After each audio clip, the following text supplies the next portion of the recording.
Let's go then. AJ Bertenshaw, welcome. Thank you. Big week for you. Your company now has a whole 3 products. Yeah, we like to do a few things and do them right. Yeah, has that been strategic? Because you've spent, in the last 5 years, you've spent more time consolidating your product range than actually adding new products. Yeah, that is definitely a conscious thing. I find that if you've got one thing that you do really, really well and you just concentrate on that and you look after your customers, you get a lot of loyalty out of that. So that's kind of been our strategy for the last few years, is just we had, of course, Scratch Live and Itch, 2 different products for 2 different kinds of DJs, but then we wanted to bring those together into one thing, so that's where Serato DJ came from. Now, the first product in 1998, and I remember hearing talk of this at the time, that there were these guys who were launching a company, was Pitch and Time, which your co-founder, Stephen West, wanted to make free. He wanted to release it for free, and you talked him out of that. What was that conversation like? That's how the story goes. It wasn't... he was a bit of a hippie at the time, so if you can imagine a young man walking around in a trench coat and Doc Martens and shaking his fist at the man, that was Steve, and kind of had a. He's still. I don't know if you're following him lately, but he's still trying to save the world. He's got. He's now doing electric vehicles and looking to try and put charging stations throughout the country. So he's always been kind of that mindset. But definitely when I saw this product, I thought, this has to be something that we make money out of. Is that kind of a startup mindset you're talking about? And have you got it as well? I'm very much a startup mindset. I find it difficult to be in a company that's just kind of maintaining and running business as usual. I like to create something. I'm only interested when I'm creating something new. So. Now, Pitch and Time did quite well, but it was a studio tool. It was a Pro Tools plugin. What was the process in making the big step to something that people could use outside the studio, which was Scratch Live? There hasn't really been a process for coming up with a brand new thing. It was more like Steve and I have always been really interested in solving difficult problems, and we're both really, really into our audio. So when something came along, which is like a technical challenge, how do you control some digital music with a turntable? That was super interesting to us. So we would just dive really deep on that, and then it becomes a product, and then all of a sudden you've got all these customers. So it just gets a life of its own. And the irony of that challenge is, I mean, we've grown up in a world where one technology replaces another, and yet your technology existed because your market didn't want to let go of their old technology. They still wanted to be playing with turntables. Yeah, that's right. So at the time when Scratch Live came out, there was a slow shift from vinyl to CDs, and there were a lot of people trying to hang on to their vinyl as long as they could, and the vinyl market was declining, and turntable sales were going down, and all that kind of thing. And so when we first came out, a few people would come up to us and say, "What are you doing? You're killing vinyl." And my response was always, "No, we're saving the turntable." And there's more turntables being sold now than there was back then. So, yeah, that's actually a really interesting angle. Yeah. So. How did you get people to use the product in the first place? Because I gather you have never paid anyone to use Serato. Yeah, we made a decision very early on that we wouldn't do that paid artist endorsement thing, because I guess we wanted people to use it because they liked it, and so if they championed it, that's great, but it's because that they chose it. There was our competition at the time was kind of well known for paying their DJs, and people knew it, and it just didn't feel like something we wanted to be involved with. So getting people on it was more about just making the product really solid. And one thing we did differently to the competition was we supported our product. So we created an online forum, and people who had questions or had problems or whatever would post on there. Everyone in the world could see it, and I myself would answer some of the queries. Developers and owners of the company were actually answering their questions, and people were kind of shocked by that. That was actually going to be my next question, because Serato DJ isn't just a product. When you look at it, it's a support system as well. You have the community on the website. When Sam Gribben was with you, he set up whitelabel.net because the labels didn't know how to distribute digital promos. You have content on the website. Well, when did you realise that you would have to do that to make the product work?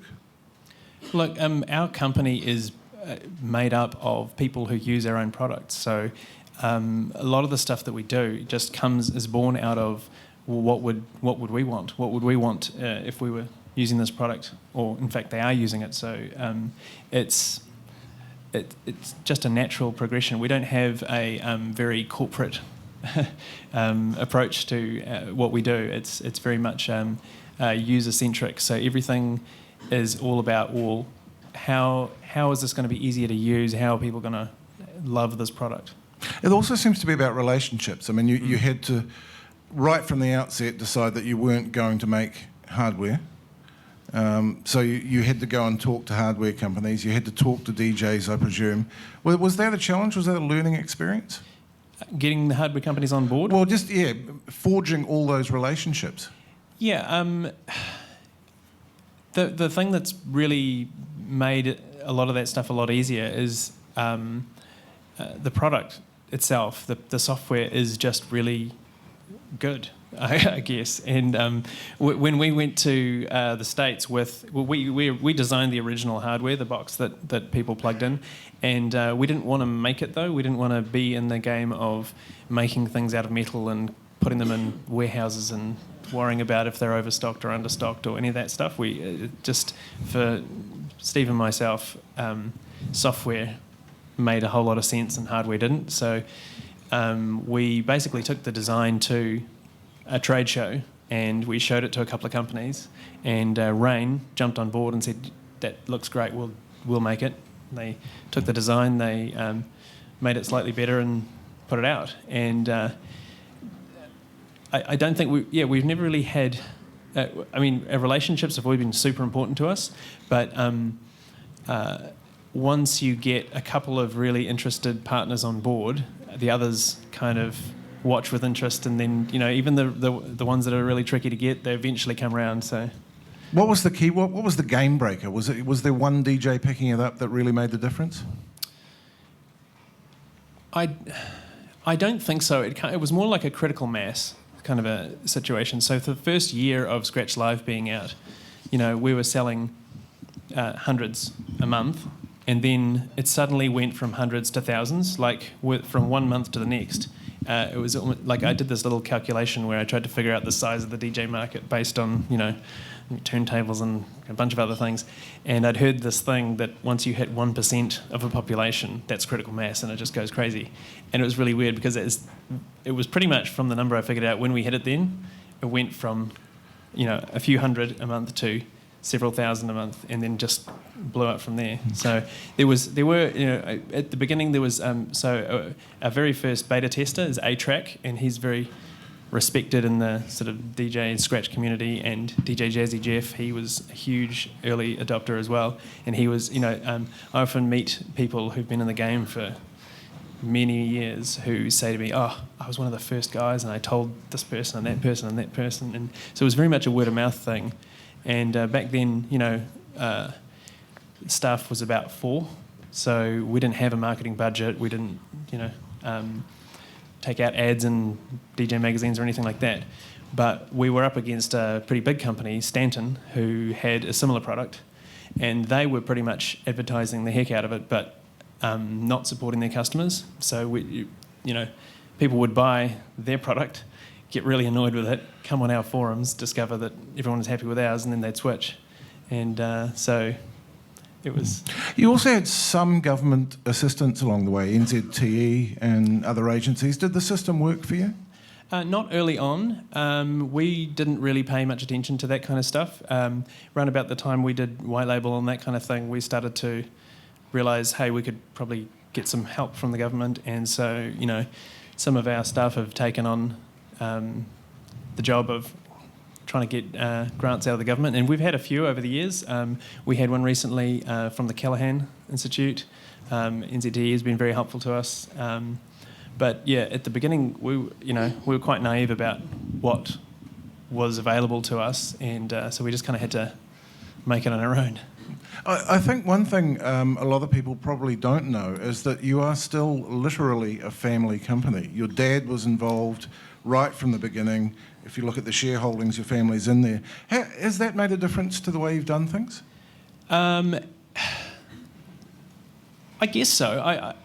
This is the only thing I've ever done, really, so it's hard to say what it would be like if we had a whole lot of corporate shareholders or people telling us what to do. But yeah, like you say, there's only 4 shareholders, me and Steve, my dad, his mum, and so it's how it was in 1988. And so yeah, it's hard to answer. I imagine it would be very different if we had shareholders to answer to. I asked your former CEO, Sam Gribben, who has a new company launching next week, what I should ask you. And he said, ask about the way that the move to digital has changed the way we party. And that a DJ used to turn up to a gig with a bag full of reggae records, say. Yeah. Now you've got multiple genres, it's open format. How do you think that's changed things? Yeah, so one of the things that people say to me when they meet me, who are vinyl DJs, is that they couldn't, they would try to bring as much music as they could, but it was like, limited by the amount that they could carry on their back, basically. So 3 crates is it's quite a lot for vinyl, and so there was a lot more gigs which were a single genre, and I think it's, especially in America, I noticed a lot of places are just you could hear anything, and people bring 20,000 songs or whatever on their laptop, and it really opens you up to be able to play anything you want at any given time. So I think it has changed the way people play. Now, as I mentioned at the top of the interview, you've got your big change. Pyro is your first consumer product. And it's free. What the hell sort of business model is that? Yeah, I'm not in it for charity, so I do plan to make money out of it. The thing, first and foremost, though, is we wanted to do something here first for a change. So, we started out in the studio market and then the DJ market, and the size of New Zealand, we would never have survived if we were just doing stuff here. But and our biggest market by far has always been the US. So it's always been kind of looking outwards when we start a product. But this one, because it's got broad appeal and it really is something that anyone could use, we wanted to say, here you go, New Zealand, you're first. Have a play with this. And the idea behind it being free is that the basic functionality of this app is something I think everyone can use. But there are going to be a lot of people who want to get a little bit deeper, who want to control it a bit more, who want to do different things with it. So we will develop more sort of pro features for the app, and we'll charge for those. The crazy thing about it is that it's such an obvious niche, and I actually first heard about the product when one of your guys got in touch with me when I went on Twitter looking for something to do this for my friend's birthday party. That wasn't a big expensive DJ app on a laptop, and there actually really wasn't anything that worked. Yeah, it's weird. I think the mindset has been, you're either just playing music or you want to be a full-on DJ. And it doesn't take into account that a lot of people like to hear music mixed and played like a DJ would play it, but they don't actually want to necessarily learn how to do that. So, you're right, it's a weird niche that's been empty for ages. The irony is that it comes at a time when we're all supposed to be getting rid of the music from our devices and embracing streaming. What do you make of the streaming revolution? Oh, well, it's definitely where everything's headed, and particularly with, devices still being quite small in capacity in a lot of cases, and there just being more and more apps and more things and photos and things you want to put on there, streaming makes a lot of sense. We're actually working on that, so this first release that came available on Thursday doesn't have any kind of streaming or subscription music, but we are very cognizant of the fact that that is where we're all headed, so we're working on it. And Right, you are talking to Apple. We're talking to many people. Excellent. But before we do a demo with this, because I think people should actually see it, one Auckland DJ who I won't name posted this on Facebook, because DJs have been talking about this app a lot. I don't let anything or anyone else program my life soundtrack at any stage. That is for the peasants. I know who that DJ is, just from that wording. You want me to respond to that? Yeah. What are the DJs making of it? Should they be threatened? Oh, I don't think so. Like Aroha said, being a DJ isn't about being able to beat match. It's about your selection and reading the crowd, and there's a whole range of skills that have nothing to do with the technical, can I make this song mix into the next. This is not really designed to be used in place of a DJ. This is like where you wouldn't normally have a DJ. You're not going to have a DJ in your car. You're not going to have a DJ at a house party with 5 people. So this is for people who want to hear the music the way that they're used to hearing it in a club, but in a situation where you would never normally hear it that way. Right, well, shall we hear it? Give us a demo. We've got a screen here. If you've ever been getting ready for a party or something like that, and you think, I've got to have a whole lot of music ready, and the task of setting up a playlist is always a big pain. So this app is designed so that you can just, on the fly, while you're playing, choose songs, rearrange, all that kind of thing. So I'll show you how it works. So when you choose to add a song, you just go into your music library, which comes from iTunes. You can search, so type in any search query there to find a song, or you can just use one of your existing playlists or whatever you like. We get some volume? Yep, that's cool. So one of the things you'll notice after using it for a while is that when you skip through a song, the beat never skips. So I just jumped. And again. Believe it or not, I'm actually jumping through the song, so this song is very repetitive. And the thing you probably wanted to hear was, what does it sound like when you mix 2 songs together? All right, let's grab something. Here we go, that'll do. So you can just grab a song from your list here, drop it onto the player. Hope this one mixes nicely.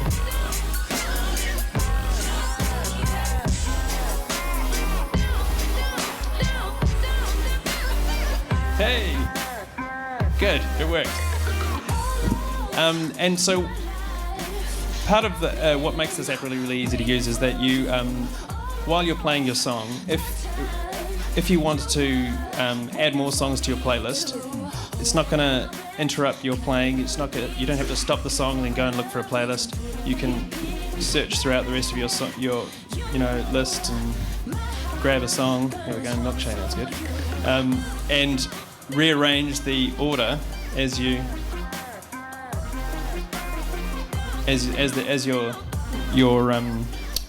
party's playing through.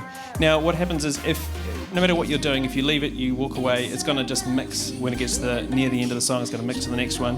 If you actually run out of tracks, so I'll clear this, you'll see there's suggestions at the bottom there.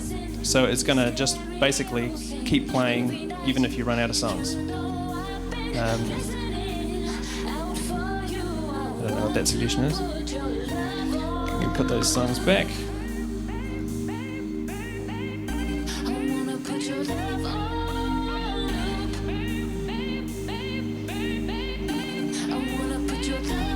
Cool.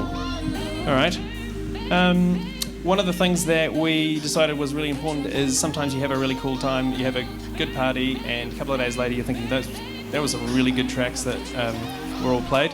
We've got a history here, so you can see what you've just been playing, but you can also see every other day that you played any songs and right back to the beginning of the app, and you can go, oh, that's right, I had a party on the 1st of September, that was awesome. I'm going to just add all those songs. Add all.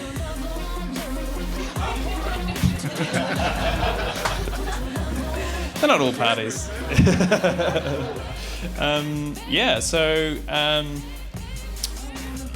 Oh, it's mixing. Back into the other song. Can I just, the transitions, they're not all crossfades, are they? Every now and then it'll throw in a little echo and that sort of thing? Yeah, so you notice the little numbers down the side of the screen here. I've got that turned on. It's not turned on by default. It's just telling you the tempo of the song. So if you know what a BPM is, you can have it displayed. If two tracks are close enough to blend, it will adjust the speed and blend them together. But if they're a little bit far apart, here's an example here.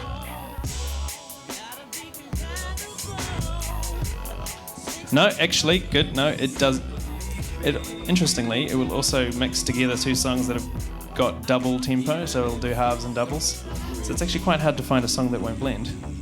But I will do it right now. Know that I am trying with a blind eye. There'll be nothing I think this should do it. Right. So you hear that it has a little echo out effect. If the songs are too far apart, you can. It'll still do something that sounds good and doesn't interrupt the music. Is there some scary maths behind this? What's it do to analyse the music? So it actually goes through the song and it analyses and finds every beat and every, kick and hi-hat and tries to figure out what the tempo is from the positions of those beats, and then. It has to do a little bit of work as well to try and figure out where the bars are, because you can't just line beats up. It sounds terrible if you do it. And so there's some pretty interesting maths. And then the maths to actually make the music stretch without changing its pitch is from our original pitch and time thing, and that's also some scary maths. That's kind of amazing. That's that first algorithm that you almost gave away. That's still a key part of these products. Yeah, well, it's actually 15 years worth of products and technology that we've been building up to make this, and it's really one of the reasons I guess why it's only just happening now is because it's actually quite a bit of computing power in order to do that. What a DJ does in their brain, and it's the first time I guess in history where you've had that much power in a small portable device. This phone is many, many more times more powerful than the computers that we developed the original algorithm on. So, which obviously were the size of a desktop computer. Right. Well, I think we have to wrap here, but sure. Best of luck with it, because this thing works. I really enjoyed it. There's one little bug that I've reported, but I'm pretty sure it's just the one bug. Yeah. Just the one bug. Hey, AJ Bertenshaw, some applause, please.